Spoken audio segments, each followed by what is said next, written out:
matrix Chernoff bound for a strong value distribution?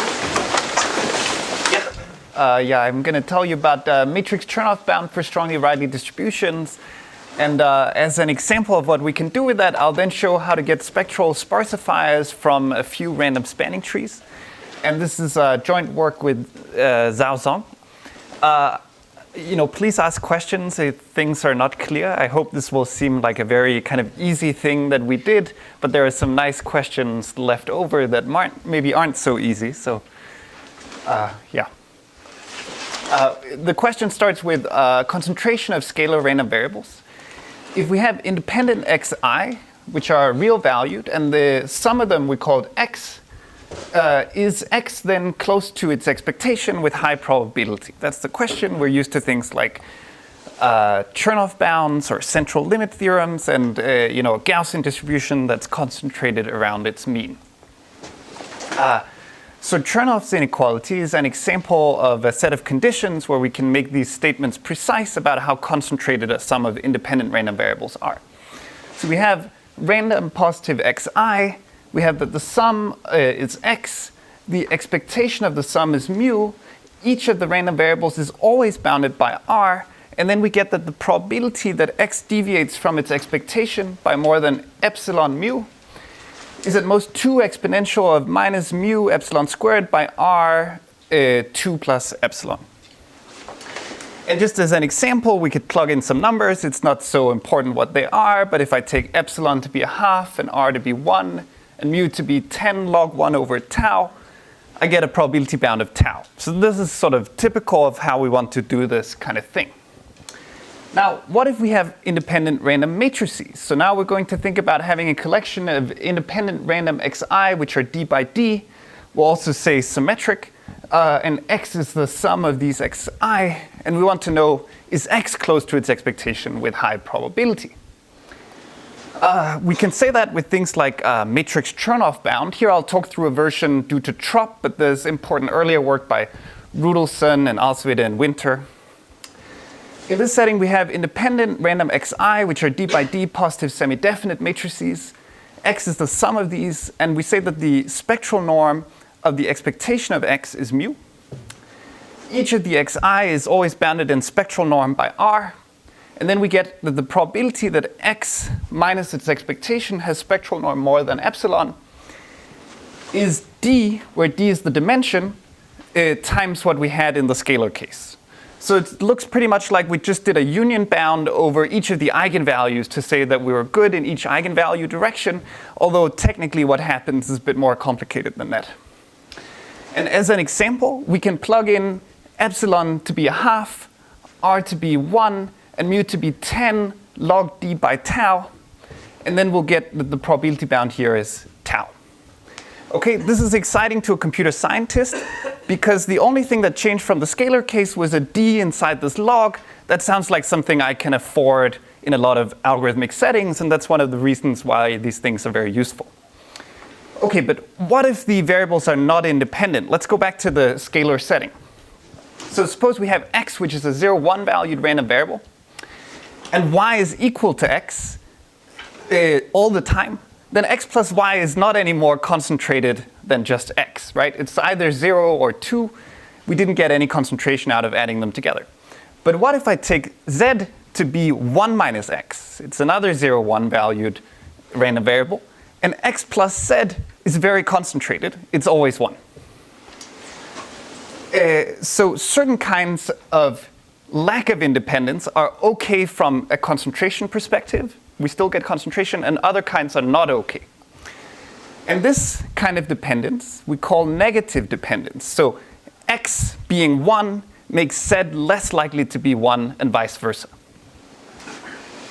Okay, so let's generalize that to more than one coordinate. So now c will be a vector of 0, 1 entries, m coordinates. It's a random variable. Negative pairwise correlation is when for every pair of coordinates, if we have that ci is 1, it lowers the probability of cj being 1. Formally, that's this thing. Okay, we can also have other kinds. We can have negative correlation, not just pairwise. It's sometimes defined this way.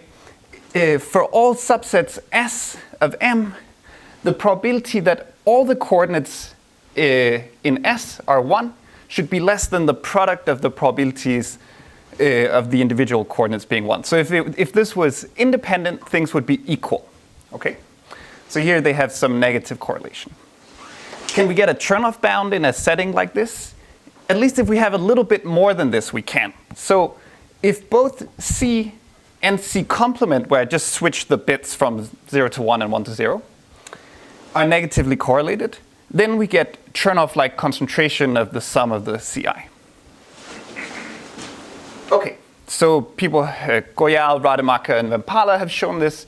Dubashi and Ranjan have shown something very similar a lot earlier, and that's what they build on. So we're going to move to a particularly nice class of negatively dependent distributions, which are called strongly Rayleigh distributions. They were coined by Borsea, Brandon, and Liggett in 2009. It's a property of a C, here, binary random vector of its distribution. It has many nice properties, negative pairwise correlation, negative association, closed under conditioning and marginalization. And of course, the definition is that the generating polynomial of this variable is real stable. Okay, but we're not going to worry very much about the polynomials in this talk. We're just going to use that they do very good things for us. Okay, so examples of this are uniformly sampling k items without replacement, getting random spanning trees, determinantal point processes, volume sampling, symmetric exclusion processes. We're going to focus on a slightly restricted class, which is called k-homogeneous strongly Rayleigh, which is when the number of ones in the vector is always exactly k.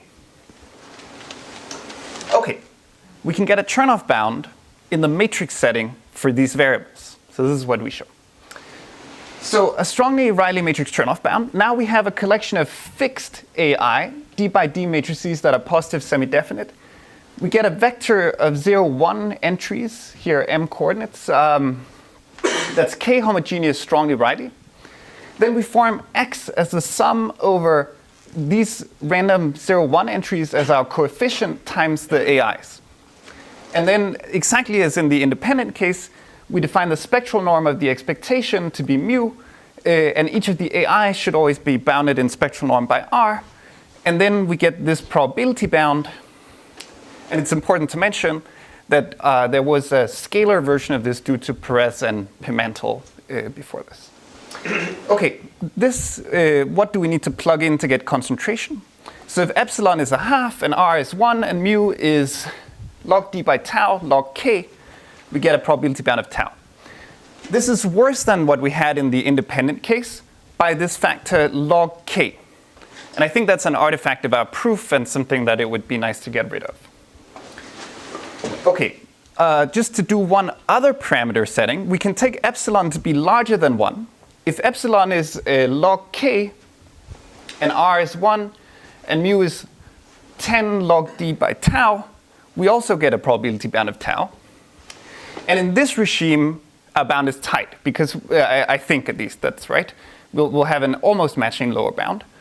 Because here this epsilon doesn't really, it doesn't matter that there's a log k here once you have big epsilon. So I'm a bit confused about the normalization. I thought log k should be k. In the Paris-Pimentel, isn't it k? So this is correct.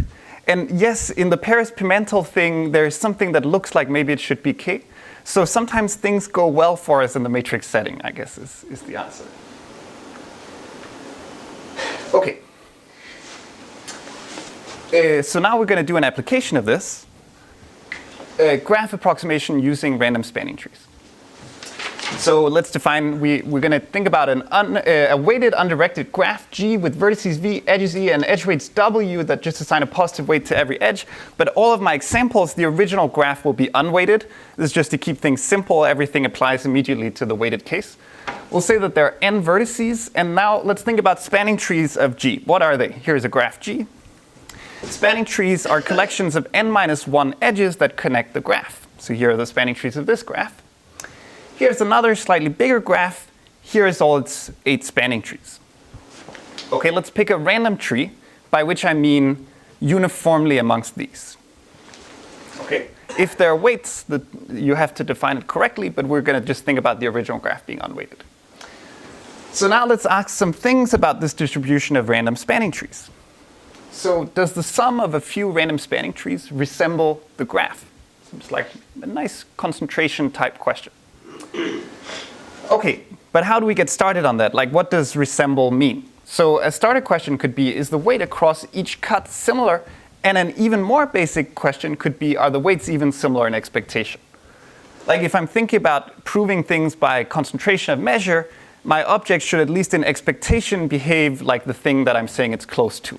So I'm going to say, I want to generate trees that somehow in expectation look like the original graph, and then see if they also with high probability look like the original graph. Okay. So let's start with just getting the weights right in expectation. So we're thinking about picking a random tree. Let's say that the probability of a certain edge being present is PE.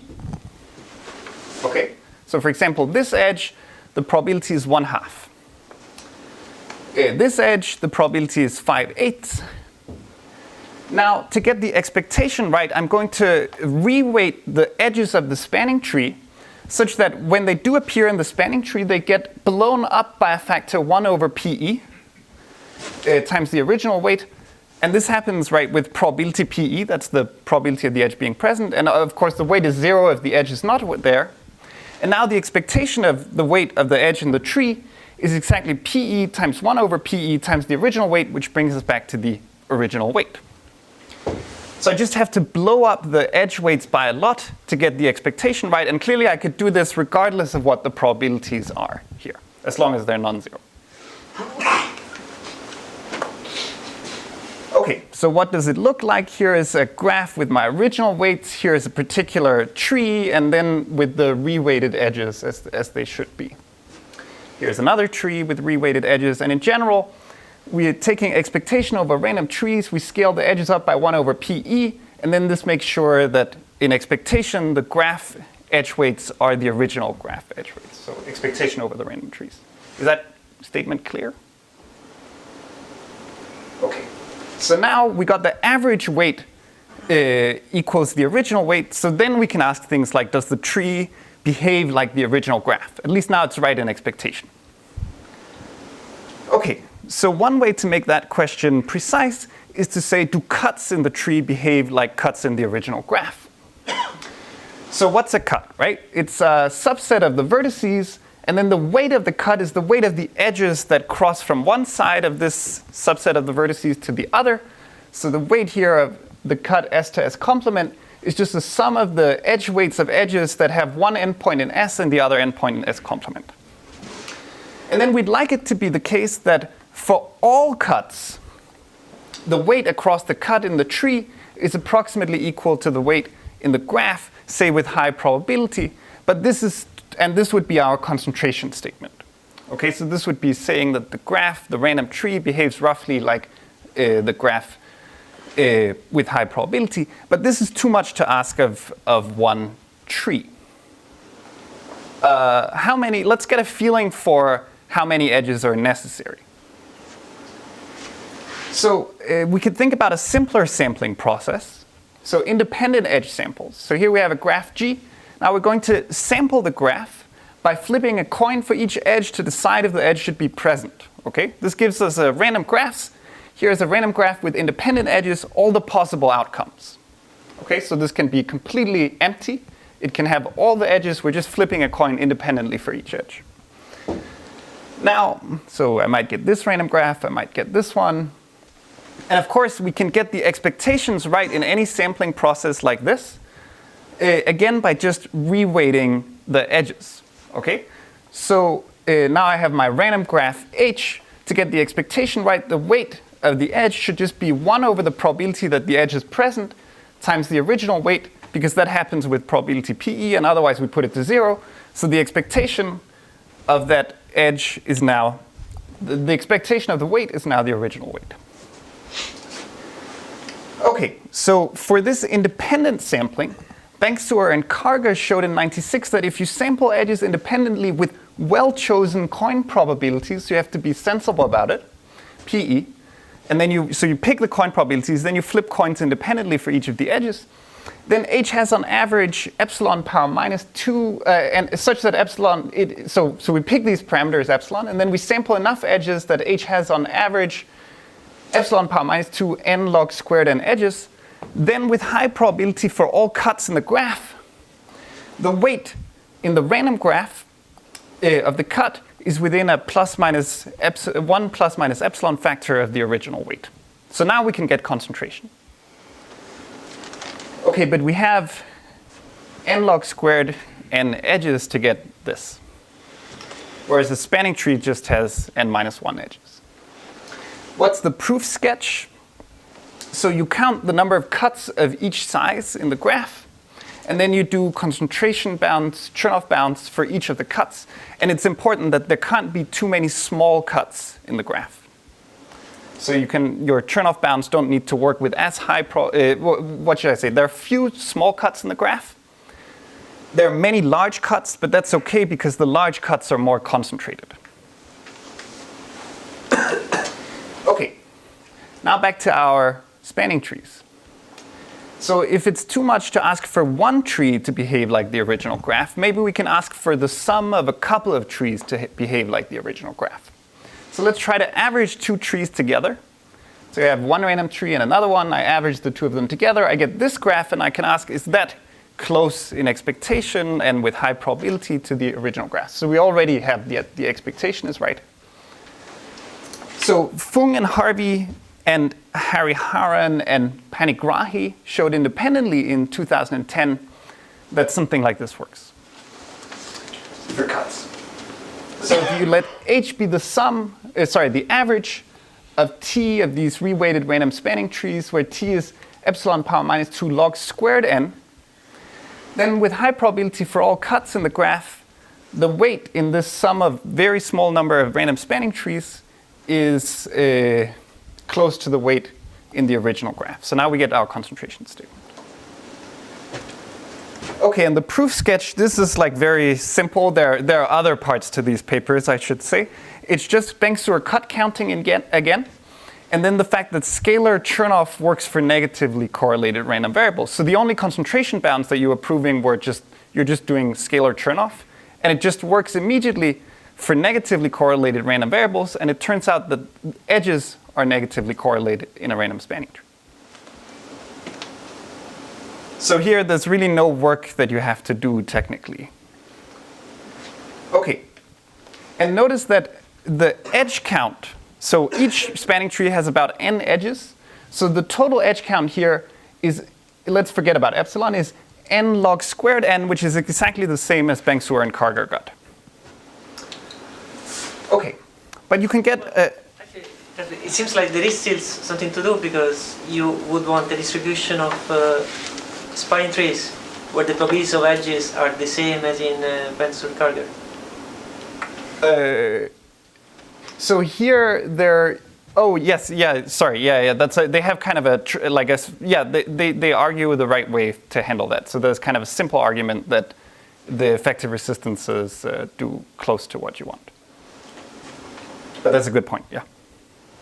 That's very true. Okay, so Goyal, Rademacher, and Vempala showed an interesting result. Given an unweighted bounded degree graph G, you let H be the sum or the average of just order 1 unweighted random spanning trees of G. Then with high probability for all cuts, you get a 1 over log n lower bound in the weights here, and the weights are upper bounded by the weight in the original graph. This you can't hope to do with independent random sampling, because the graph is likely to be disconnected when you only sample enough edges, like order n edges. So that's very interesting. You can make your trees do a little bit better. And the proof sketch is Bengtsur-Karger cut counting, where you use that the first tree is likely to get small cuts, right? And then you sort of say you condition on now only cuts where I was very off in the first tree. Do I need to worry about for the later trees? And then you also use scalar Chernoff works for negatively correlated random variables. Okay, so now let's ask about preserving more than cuts. Okay, so to do this, we're going to associate matrices and quadratic forms with our graph, and then we're going to ask whether the random graphs approximately preserve these matrices. So one of the things we're going to talk about is we'll associate what we call a Laplacian matrix with the graph. So a Laplacian is given in terms of weighted undirected graph G with vertices V, edges E, and edge weights W. And the Laplacian is an n by n, or number of vertices by number of vertices, matrix that describes G. We build it this way. On each edge, we put a spring between the vertices, so each edge of the graph. Now let's think about getting a vector of positions along the real line. So, and then nailing down each vertex xa at position, each vertex a at position x of a along the real line. So this is going to stretch out all of the springs of the graph. And then we could ask how much energy is stored in these springs by stretching them out. So the length of each spring will be xa minus xb, where if this is an edge between a and b. And then high school physics says that the energy of the spring will be the spring constant times the length squared, which is equal to the weight, if we take weight to be the spring constant, times this xa minus xb squared. And then the Laplacian is just the quadratic form in the matrix that makes sure that if we form a quadratic form like this, x transpose Lx, it measures exactly all the spring energies. Okay? So that's what the Laplacian does. So it's just this quadratic form in the Laplacian. It's the sum over edges, weight of the edge times this length of the edge squared. We can also think of as a sum of little quadratic forms, one for each edge, which just gives us the spring energy for that one edge. So then I can also think of the Laplacian as a sum of little baby Laplacians, one per edge in the graph. And now that baby Laplacian just has to give me the quadratic form for a single spring. And then I can build the Laplacian of the graph by adding all of these together. Let's see how to do a Laplacian of a single edge. So here's the Laplacian of an edge between vertex A and vertex B. It has a 1 on the diagonal for vertex A, a 1 on the diagonal for vertex B, and a -1 on the AB off diagonals, and 0 everywhere else. And then we scale the whole thing by the weight of the edge. Okay, so let's build the Laplacian of a graph. Here's a graph on 3 vertices. Let's put an edge of weight 1 between vertex 1 and vertex 2. It has a 1 on the diagonal for vertex 1, a 1 on the diagonal for vertex 2, and a -1 on the 1, 2 off diagonals. Put an edge of weight 2 between vertex 1 and vertex 3. It has a 2 on the 1 and 3 diagonals, and a -2 on the 1, 3 off diagonals. Edge of weight 1 between vertex 2 and 3 gives us this matrix. Adding all of them together gives us the Laplacian of the whole graph. Okay. So now we can ask questions about this matrix. Is it preserved by random graphs that we hope resemble our original matrix, or original graph? So suppose that H is a random weighted graph such that for every edge, the expected value of the weighted edge in the random graph is equal to the original weight of the edge in the graph. Then the expectation of the Laplacian of the random graph is just the Laplacian of the original graph. And we can ask, does the Laplacian of the random graph behave like the Laplacian of the original graph? Okay, so one way to ask that is to ask whether the quadratic form is approximately preserved. So we ask whether for all vectors x which have a number per vertex, is the quadratic form in LG close to the quadratic form in LH. This is the random one. So we'd like it to be within a multiplicative plus minus epsilon. 1 plus minus epsilon with high probability. Now, is that a useful quantity to preserve? Well, one sanity check is it implies that cuts are preserved, because if I take x to be the indicator of one side of a cut, then the quadratic form in the Laplacian is just the weight across the cut. So if I preserve quadratic forms, I certainly also preserve cuts. It turns out there's an important distinction.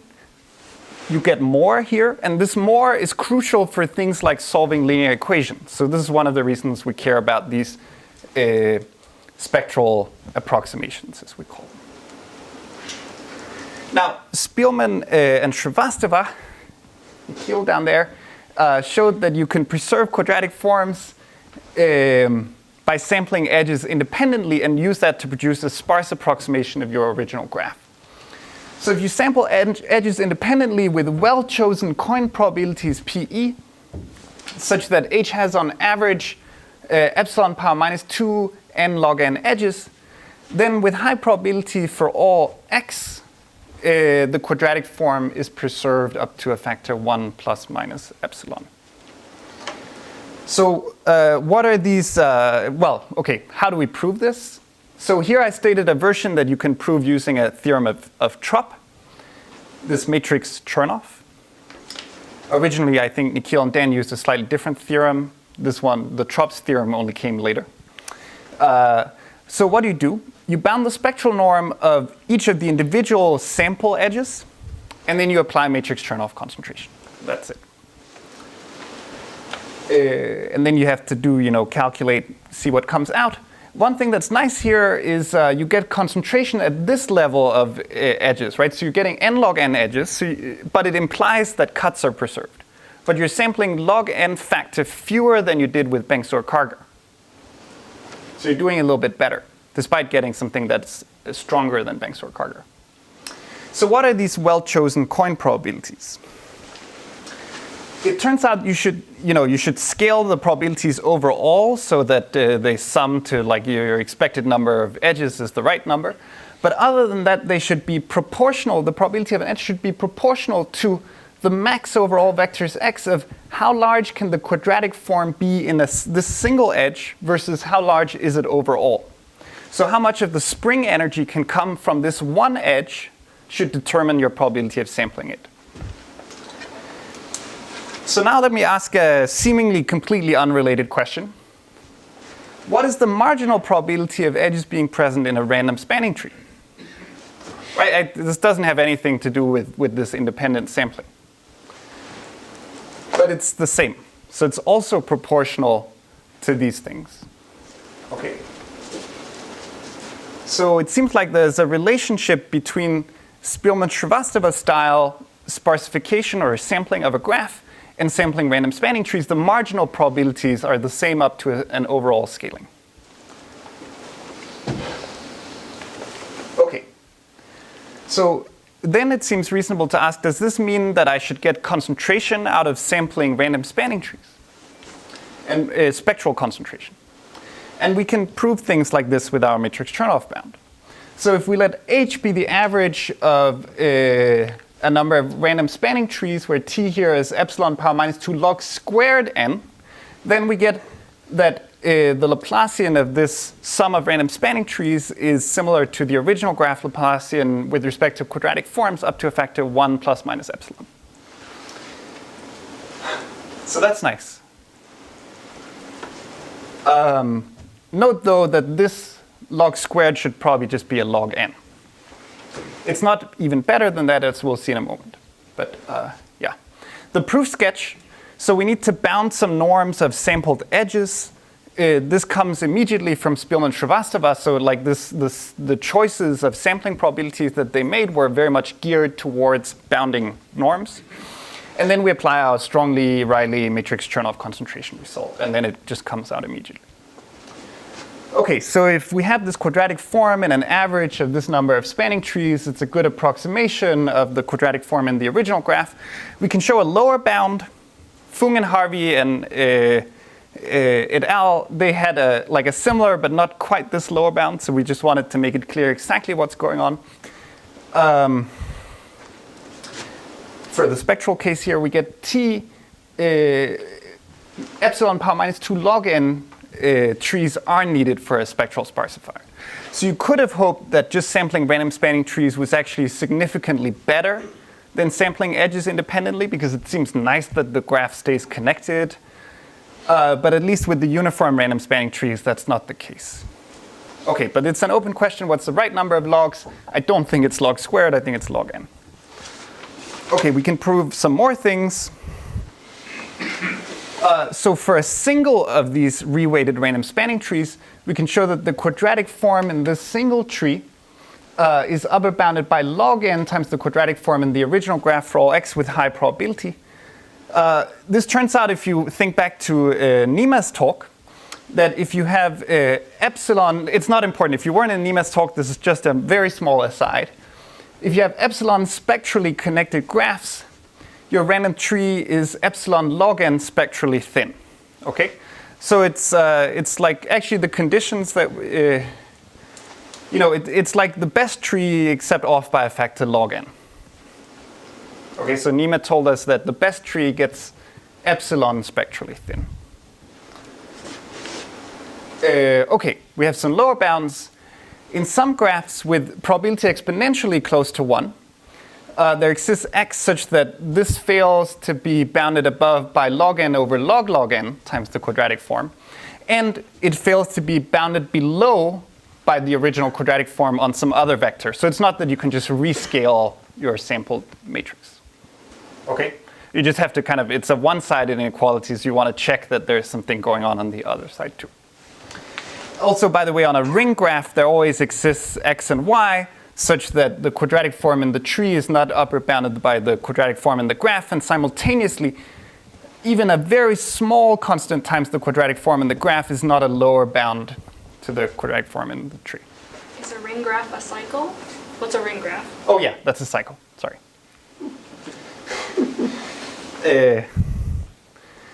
So now let's talk about proving this strongly Rayleigh matrix Chernoff bound. Okay, so we're going to focus on an illustrative case, just this log n upper bound on a single tree for all x with high probability. It turns out this has all of the ideas. Okay, so after you've seen this, it's just a short exercise to get the general proof. We need one thing called the Loewner order, which is a partial order on symmetric matrices. I think maybe most of you know it. It says that A is less than B if these are symmetric matrices, if for all x, x transpose AX is less than x transpose BX. Okay, so now I can rewrite this goal statement that I had of saying that the quadratic form in the tree was upper bounded by log n times the quadratic form in the graph for all x, as just saying that in this Loewner order, the Laplacian of the tree is upper bounded by log n times the Laplacian of the graph. So what's going to be the proof strategy? This I doubt will make sense to most of you. I'm just going to lay it out, and then we'll fill it in, and we'll see what these words actually mean. So let's just only spend a minute on this. We're going to convert the problem into something called Doob martingales. Then we'll be able to use a tool called matrix martingale concentration. There will be some unpleasant conditioning that happens along the way of saying that certain edges are doing certain things. Then we deal with that conditioning via a coupling, and then the coupling immediately does everything for us, bounding norms of certain samples and bounding variance. And the whole thing isn't too bad. So much of this is just really about staying calm in the face of a lot of matrices floating around. Okay, so we're going to convert the problem into something called a martingale. So what's a martingale? It's a sequence of random variables y0 through yk, such that the expectation of yi conditional on the previous ones is just yi minus 1. So in expectation at every step, nothing is changing. Now, if I was being formal, I would have to say something about filtrations, but I'm not going to do that.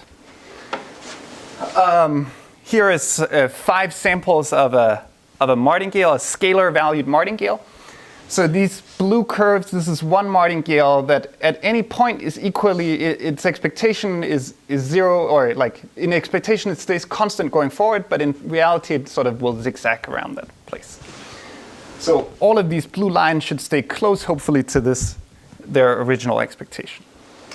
And many concentration bounds for independent random variables can be generalized to the martingale case to show that the last variable in some sequence is close to the first one with high probability. Okay. So why do martingales exhibit concentration? So each difference between yi and yi minus 1 is 0 mean, conditional on the previous outcome. So this expectation is 0 mean. Then if each of these differences is small, we can try to break down the difference between the last variable in the sequence, yk, and the first one, y0, as a sum of these yi minus 1, which are each 0 mean, and we can hope that they cancel out over time because they're also conditionally 0 mean. Okay, so that was general martingales, but our problem didn't have any martingales in it. So now we're going to use this strategy called Doob martingales, which is a way to create martingales out of things that don't have any martingales in them. So what's a Doob martingale? It's a strategy for solving the following problem. So first let's just understand the problem. You have a collection of random variables, gamma 1 through gamma k. You want to prove concentration for the function of gamma 1 through gamma k, where you want to say that f is stable under small changes to gamma 1 through gamma k, and then it seems reasonable that maybe this random variable should be close to its expectation with high probability. Okay. Now, an absolutely essential point for us will be that you can use Doob martingales even when your random variables here are not independent. Okay. But then you also need that these random variables are somewhat stable under conditioning on what some of them are. So if these variables can do absolutely crazy things when I condition on what a few of them are, I can't now hope to prove concentration using this strategy anymore. So we need stability of both kind of the outcomes of the gammas under conditioning and of the function itself of the gammas. So what's going to be the Doob martingale? So you think about picking a random outcome from your actual distribution, so your gamma 1 through gamma k, but then you only reveal it slowly. So y0 will be the expectation of just over the original distribution of f of gamma 1 through gamma k. y1 will be the expectation conditional on gamma 1, the outcome that we actually got for the first variable. y2 will be the expectation conditional on both y1 and y2. All the way through yk is the expectation conditional on all of the variables, but that's not an expectation anymore, right? Now I've revealed what all of the outcomes were, so I just get an actual outcome from the distribution.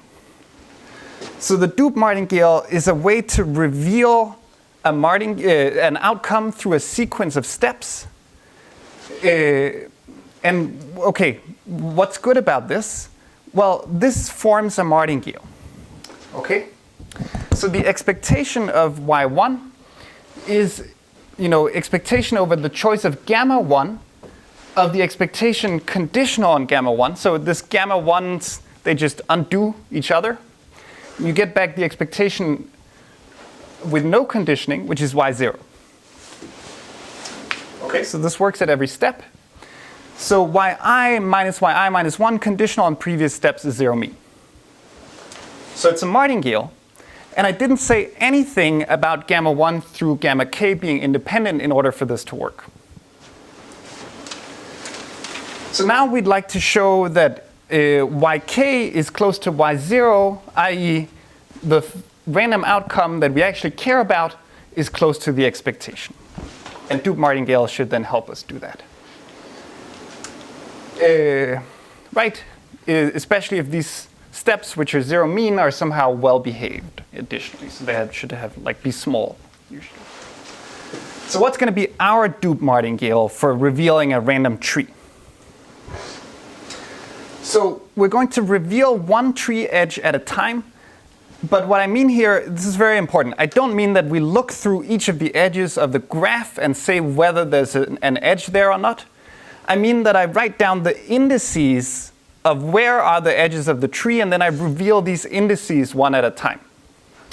So let gamma I denote the index of the ith edge of the tree. So for example, this is edge 10, could be an outcome. So it's the 10th location in the graph. And so they all of the edges have an index, and then we reveal where the edges land. So now we can define the tree as gamma 1 through gamma n minus 1, these n minus 1 indices of where the ones land. Now, our function of these indices will just be the Laplacian of the tree. And then we start with y0 as the expectation of the Laplacian of the tree. Notice that I sort of threw in matrices suddenly, right? Before I was thinking of a scalar random variable, this function. Now I made it a matrix. That's going to be fine. So y0 here is a matrix valued thing. It's just the expectation of the Laplacian. y1 is the expectation of the Laplacian conditional on where the first edge lands. And yn minus 1 is the expectation of the Laplacian of the tree conditional on where all the edges land, which is just the Laplacian of the tree. And it's a martingale. The expectation of yi minus 1 conditional on previous steps is 0. Okay, so this was our Doob martingale. Now we want to show that yn minus 1, the last variable in the sequence, which is just the Laplacian of the tree, is close to the first variable, which is the expectation of the Laplacian of the tree. Yn minus 1 minus y0, we then break it down into a sequence of these individual differences, yi minus 1. And then the question is, can we show matrix martingale concentration? And there's already a tool developed for this. Matrix Friedman, it's due to Trop. There's actually a lot of different matrix martingale concentration results, but this one tends to be much stronger in my experience in a lot of contexts than many of the other ones. But I'm stating a slightly restricted version that just has sort of what we need. Okay, so this is not the fully general matrix Friedman. So to prove what we want, we need that yi minus 1 has spectral norm at most 1. And then we need that the variance defined in the following weird way, it's is at most log n. So what is this variance? It's a matrix, and then we take a spectral norm of that matrix. It's the sum over I expectation of yi minus 1 squared conditional on previous steps. And then we add up all of these matrices, and they somehow count as a variance. Okay, this part is difficult often when you're dealing with matrix martingales. So this conditioning, yeah. Where's the I summing over? Oh, it's summing over the indices of the edges. So we have n minus 1, so edges going from 1 through n minus 1. So we're revealing the locations of each of the n minus 1 edges. But the I in the sum inside of the variance starts somewhere in the middle because of the previous steps? Is that how it's? Oh, no. So it's at each step, I get a variance for this step, which is a matrix valued object. But when I compute what that variance is, I have to compute an expectation conditional on the previous steps. You might be uncomfortable because this is actually a random object. Okay, so this conditioning means that exactly what the value of this matrix is a random object. Okay, so that's very weird. And I'm asking for that to always be bounded by log n. And I'm just saying that this is the condition because we can actually prove this. You don't need to prove something quite this strong to prove concentration. So if you're not quite able to prove that the variance, which is a random object, is always small, if it's sometimes small with a small probability, sometimes big, you can still deal with it. But here we're going to deterministically control this random matrix. Did that help? A little bit? Like you mean previous steps of I? Yes, yeah. I mean, like this is what happened before. So you don't need any independence because the edges are not independent here, right? So Yeah. you don't need any independence between different steps of the martingale. No, I just need zero mean. Yeah. And absolutely don't have anything like independence. So this variance is a random quantity, right? So Yeah. you mean it's less than log n with high probability? Or? No, I mean, like that would actually be enough, but we're just going to prove that it's always less than log n in this particular setting. But with high probability would be sufficient. Okay. So, like this conditioning is difficult. How can we understand y42, right? Like the expectation, sorry that this is being cut off. It says the expectation of the Laplacian of the tree conditional on where the first 42 edges of the graph land, right? That's like a distribution that I have no idea. Like, about. So now let's think about that. Let's think about how does conditioning change the distribution. So here we have a graph. We want to condition now on this edge being in the spanning tree. So here we have the original 8 random spanning trees of the graph, right? The 8 possible outcomes. Here we have 5 possible outcomes in the conditional distribution. So now I want to pick an edge conditional on the red edge being present. So I could do that. I might get this one. And then we could ask a question of how similar are the distributions, right? So I have now the distribution before conditioning and after. And I want to argue somehow that they're actually not too different. And this will then help us show that our martingale is nice. So one way that I could try to argue that they're not too different is that I could pick a random outcome from each of the 2 distributions and see if they look kind of similar. So here I picked a random outcome from one and a random outcome from the other. Random outcome from one and from the other. And now I could think more carefully about this. If I just want to try to prove that these things are not too different, I could try to pair up the 2 distributions such that I sample one tree from this distribution. So it has to truly be from this distribution.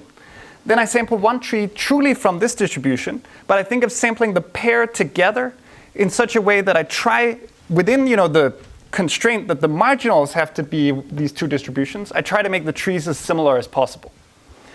So that's a way to try to prove that the 2 distributions aren't too different. Okay? And that's what's called a coupling. So there, you can imagine that there could be many couplings. A bad coupling would be that just this is sampled completely independently from this one. We want to somehow pair up the trees well. So for example, I might say that, okay, when I sample this one and this one, that's perfect, right? They're equal. I sample this one and this one, they're equal. But what happens when I sample a tree from the original distribution that I can't get in the conditional distribution? Then I might pick some other tree and look at the difference. Here's the kind of symmetric difference in edges. It's 2 edges. I get this random tree from the original distribution. I get this tree here. What's the difference? It's 4 edges. So that was worse. I might get this tree. What's the difference? It's 2 edges. This one, this tree, difference is 2 edges.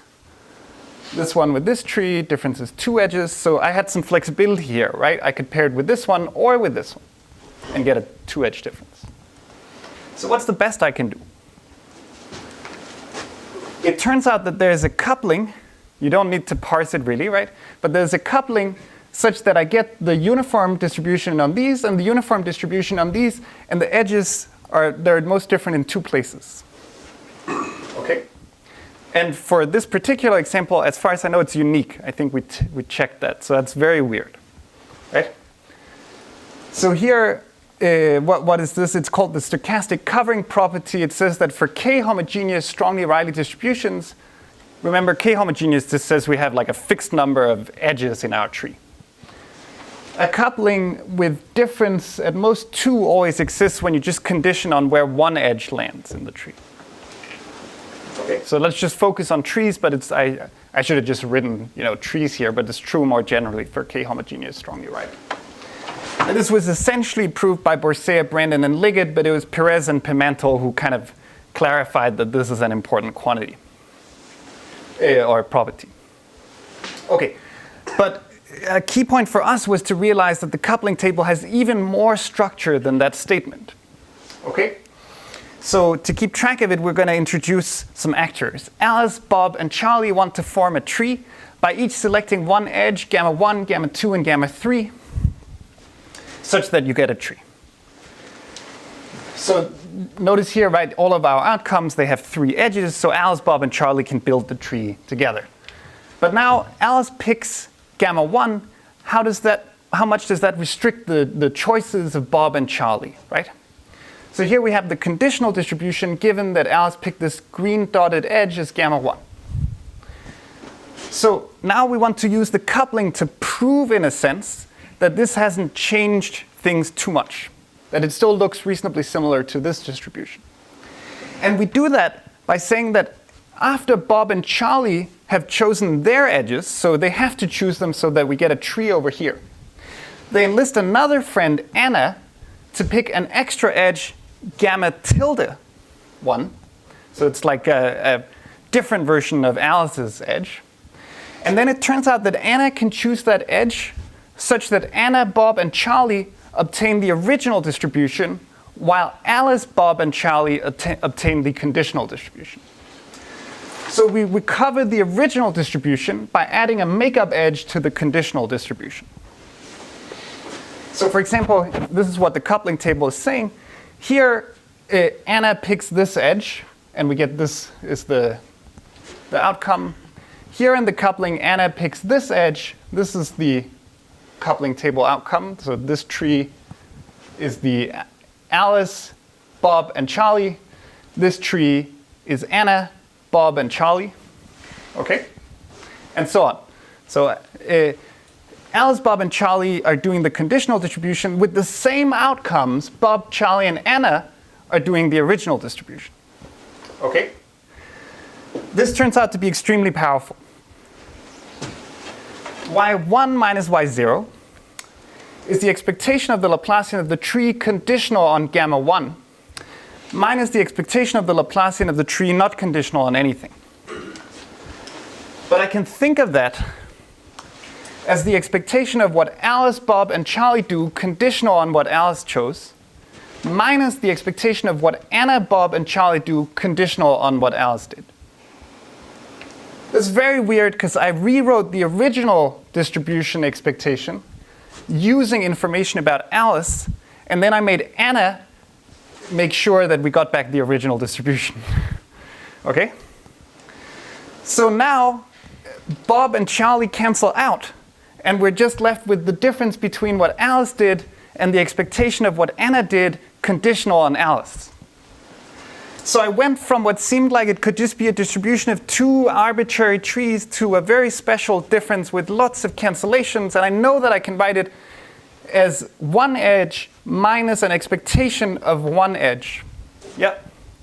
So the tree on, like the tree of Anna, Bob, and Charlie is independent of what Alice does completely? It's not independent. It's very, very dependent. Okay? So in the coupling table, right, like what Anna has to do if you get this tree is she has to pick this thing with probability something, this thing with probability something, and this thing with probability something. But for the purposes of doing a difference, it doesn't matter. Okay? So it, yeah. Yeah? Is this something special about spanning tree, or is it just the exchange property that would work for any matrix? It's probably the second. Yeah, I'm not sure if I'm getting the terminology right. Okay. I don't think it has a stochastic covering property for matroids. Okay, yeah. I should say I don't know whether that's true. Yeah. Okay. Yeah, I don't know. Happy to learn more after the talk. Okay, so now let's go back to symbols, right? Because you're sort of proving a stronger fact than a stochastic covering property. Yes. Basically saying that if you give me any edge, there is a distribution on the other edge. Yeah. Such that, this is the covering thing. Yeah, and that's very important because we're going to use this characterization quite a lot. But presumably this holds for all strong writing. Yes. Yes. Yeah. And it's kind of there's nothing like it's kind of immediate from just thinking about the earlier proofs. So it's okay. So now, right? Let's see what this said in matrix land. The Laplacian of just the edge gamma 1, right? This is Laplacian of a baby Laplacian of a single edge minus an expectation over what Anna does. Okay. So. This can already help us prove that the norm of a step change is always small. Okay? So the spectral norm of the difference between y1 and y0 is now at most the spectral norm of this edge or this expectation. Okay? So that's just like when you have the spectral norm of a difference of two PSD matrices, it's most the spectral norm of one of the two. So it's at most this thing or this thing. But this was the spectral norm of an expectation. I can get by convexity of this norm that it's larger if I take the expectation on the outside. So now I just have, it's the max of the spectral norm of what Alice does and the expectation of the spectral norm of what Anna does. And then if I just say this turns out to be a sensible kind of normalization, that the spectral norm of any edge is at most 1, now I have my bound. So for experts, I should really be working in isotropic position. So I'm hiding something about what the definition of these spectral norms are. There's like a slight tweak that you need to do for these statements to be exactly correct. Don't worry about it, it's very easy. Okay. So now let's remember that expectation of y1 minus y0 is 0. Now let's rewrite that as this was the expectation of the difference between what Alice does and this expectation of what Anna does. So if that difference is 0, I can rearrange that to say that the expectation of the Laplacian that Alice is generating is equal to the expectation of the Laplacian that Anna, the makeup edge, is generating. Okay? This is a very, very important symmetry that I've discovered. So like by looking at it this way, right? So we had this extremely complicated coupling table. I was very scared. I made Zhao calculate what it is. And then we were like, oh, never mind. You don't need to understand it at all once you know this. At least for getting to the bound that we got, you might need to think more carefully about the coupling table to lose the factor log k. Okay, so now let's calculate variances.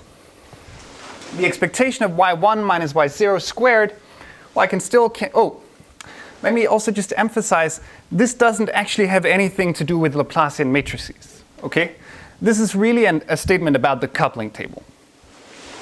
So like, it's a statement about probabilities of what Anna does, given what Alice does, averaged over all the different things that Alice can do. So it's really just, it's much stronger than being a statement about the Laplacians. So if you're not thinking about Laplacians, this would still help you. Okay, so the expectation of y1 minus y0 squared, we can now write it as the expectation of what does Alice do minus what does Anna do, averaged. Then we can just break that up. This is just doing algebra. Then we can bound these squares where the edges, each of these terms we know have norm at most 1. So we can bound the square of the matrix by just the matrix itself. This works for PSD matrices. And then we can use that these two expectations of what Alice and what Anna does are the same, so we get just 2 times the expectation of what Alice does. Okay. So, right. Now, the next point is that Alice is just an arbitrary edge of the spanning tree. So the expectation of what she does is just 1 over n minus 1 times the expectation of what all the edges do together, which in turn is the Laplacian of the graph, because the tree was correct in expectation. So the expectation of this is just 1 over n minus 1 times the Laplacian of the graph. This is where, in the matrix setting, we're getting something that's vastly stronger than in the scalar setting, it turns out. Okay. So now we have this upper bound on the variance in a single step. Okay. Anyway, Alice and Anna did it for us. Now, what about later steps? What happens when I want to bound yt minus 1? By similar arguments, it boils down to bounding the expectation of the Laplacian of this single later edge, conditional on everything that happened before. And here you ought to do something clever, but we're not going to. We're just going to do a simple thing. Here's the graph. We think about the difference between the original distribution and conditional on one edge. Here's a nice fact. We're picking a random edge, a random tree, down here from the conditional distribution. It has this thing that we call shrinking marginals, which we wrote as a lemma, but it's really in Borsea, Brandon, and Liggett already. All edges except for the one that I condition on are less likely to happen in the conditional distribution. So let's say I look at this edge now called black.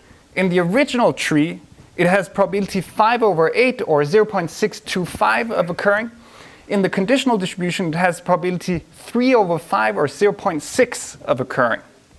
So all edges become less likely when you condition on some edge being present. This is really why we're working with this Doob martingale structure that we are.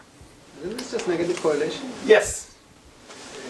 Stated in the right way. Like it's nothing. It's just that. Okay. So now we have these shrinking marginals. That says that the expectation over what all of the remaining edges do, like what do all of the remaining edges generate? Well, it's something that in terms of its incidence on each of the edges of the original graph, it's less than what all the edges in the original matrix, all the edges, not just the remaining edges, did altogether. So all of the remaining edges at any step have less sort of mass than the original edges altogether. So it's less what do the remaining edges do than the original tree. Now we ask in the ith step, okay, so what does one edge do? Well, there are n minus I edges remaining, so I just divide through by n minus I. Okay. And then I plug that in, so now I have like the behavior of a single edge in every step bounded by something. Now I can sum these variances, and I get log n times the Laplacian of the graph. And let's not try too hard to parse this because we're running out of time. But we started with our Doob martingale, which had this, endpoint, which was the Laplacian of the graph. The starting point was the expectation of the Laplacian of the tree. Sorry, I should say Laplacian of the tree here.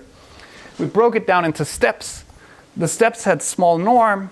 The variance was controlled, and it gets us this log n bound.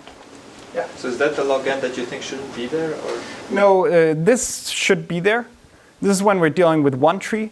But when you're trying to get a Sparsifier out of adding together many trees, the rate at which we need them were log squared n Sparsifiers to get a constant approximation. And that should just be log n. Okay, so we proved our strongly Rayleigh matrix Chernoff bound.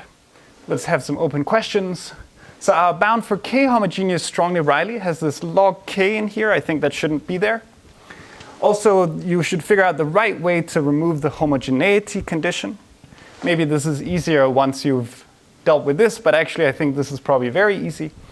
You should find more applications, right? So I just looked at one strongly Rayleigh distribution. This was the random spanning trees. But we had sort of a list of other ones. And it would also be nice, this will require slightly different techniques, to show a log n Sparsifier from a constant number of spanning trees. Okay. So this is in the spectral case. In the cut case, this was what Goyal, Vampala, and Rademacher did. All right, questions? Okay, yeah.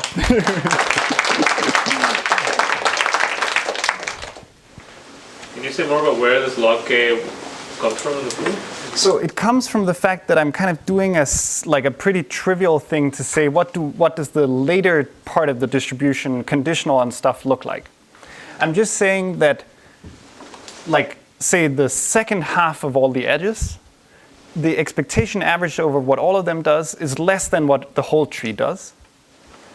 But now when I look at what one edge does amongst the second half, it's sort of, from that argument, it looks like it might sort of be twice as important as any of the later things. Sorry, any of the earlier edges. Like the first edge is like 1 over n, the edge at halfway is 2 over n. So it does come from having that harmonic sum. Yeah. Yeah. But you said the conclusion of the argument in the case of one spanning tree is tight. In the case of one spanning tree, it's tight, yeah. But I should note that to get concentration for one spanning tree, it's not that would, you wouldn't get something too strong if this log wasn't there. Because the epsilon is log. Yeah, yeah. So for this matrix Chernoff bound, is there, you sort of have two stable polynomials, one from the strongly Rayleigh measure and then one sort of from the matrices AI?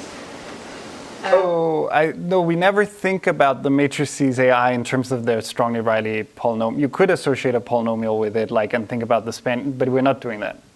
Yeah. Okay, well then the next question I had was maybe not so useful, but is there any sort of Chernoff bound that one could do for a stable polynomial? For stable polynomials? That's something you thought about. That sounds reasonable to me. Yeah, I mean, yeah. I haven't actually thought about that very much, no, or at all. Yeah. So can you just follow up on something earlier? Precisely say what you mean by when you were comparing this concentration bound with the Per-Mantel-Peresh concentration bound, the scalar one. You said this one sometimes is better than the other one. It's like for like the dimension when d is 1. Yeah. So I mean, so in the Per-Mantel thing, what you're doing looks something like epsilon mu squared by k.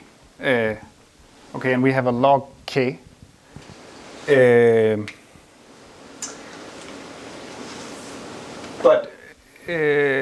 But no, actually, sorry, that was me saying something wrong, because this mu here for them is like the mu of a single variable. So I think actually the right statement is that in the scalar case, if you think about it right, the k is not there. The log k is not there. I think. Sorry, I was saying that wrong.